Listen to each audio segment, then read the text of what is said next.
I don't hide the fact that I love anime. Heck, I even put it in my interests on Tinder, and it's 100% the reason I get no matches, and not because of my face. But whilst I so openly express my love for anime, there are times when I watch a show so cringe or disturbing that I feel ashamed, like when you venture a bit too far on the hub. The anime we're going to be looking at today is both cringe and disturbing. A Girl and Her Guard Dog, released in September 2023, has since received tons of backlash and negative press thanks to the questionable age gap between the main cast. It currently sits at a 5.67 on my anime list, so you know it's going to be good. The anime starts by introducing us to 5-year-old Isaku. I'm definitely not saying that right. Her parents had both tragically died in a car accident, so her grandfather, who was the boss of a Yakuza family, took it upon himself to bring her into his care. Her caretaker and soon-to-be advantage taker, Keiya, then introduces himself and comforts the poor girl, saying he'll protect her forever. He certainly sticks to his word. Skip forward 10 years and the now 15-year-old Isaku has just been accepted into high school. And of course, Keiya is overjoyed to hear this. But there's only one problem. The school is far from where they live. After living a life tainted by the Yakuza, she declares that she wants to start living a normal life by making friends, doing club and committee work, and finding romance. But there's one slight issue. She's in love with this crusty piece of shit 26-year-old. Of course she is. Asako has just started school, and to her horror, Mr. Blind, seriously he was looking right at her, bumps into her, causing her to fall. But thankfully she's saved by her prince. Could this be the start of her normal romance? Nope, it's just Mr. Kitty Fiddler.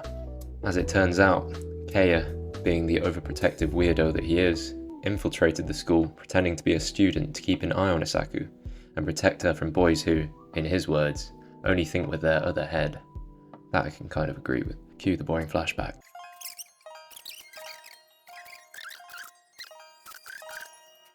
Isaku, now pretending to be asleep, is once again approached by Keiya, who tries convincing her to talk to more people and make some friends. How nice of him. Then, when two students are finally about to approach Isaku, he goes into Sigma mode, threatening to torture them just because they called her cute. She's understandably pissed off. It's now time to decide who becomes the class president. Keiya raises his hand and volunteers both himself and Isaku. Our new class presidents must now assign participants for sports day.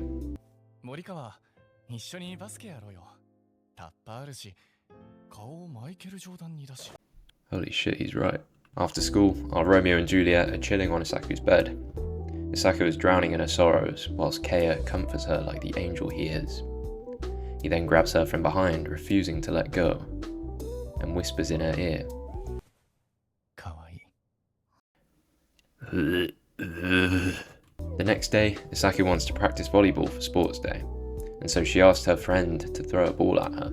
He throws it about 1 mile per hour, and it hits her on the shoulder, causing catastrophic damage.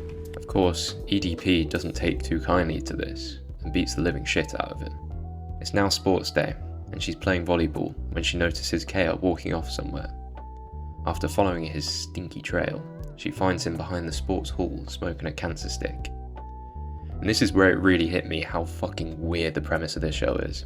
A 26-year-old man, which is 3 years older than me, pretends to be a 15-year-old so he can protect an actual 15-year-old girl from other 15-year-olds using violence. And this is allowed by the school.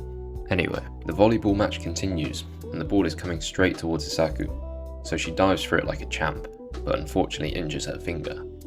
She doesn't want to wimp out with only 1 point remaining, so she powers through, and the ball is once again headed her way. She can't use her hands because of her finger, so she kicks it and wins the game. Yippee! After the match, Keiya is inspecting her finger in the nurse's office. He mentions how energetic she seemed lately, and, like a sad puppy, comments on how lonely he'll be once she stops needing him one day. Gotta love a bit of manipulation. She objects by saying she's only improving and working hard thanks to him. I want to break away, but I can't. Bitch, please listen to your gut. Get away. He then stares into her soul, and the episode ends. At this point, you may be thinking, oh, it's actually kind of wholesome, and it's not like he actually loves her back. Put 2 and 2 together. I hate how normalized shit like this is in anime. The issue is, because it's Japanese and they have a different age of consent, no one seems to bat an eye. But I can assure you, if this was made anywhere else, it would be the start to World War III.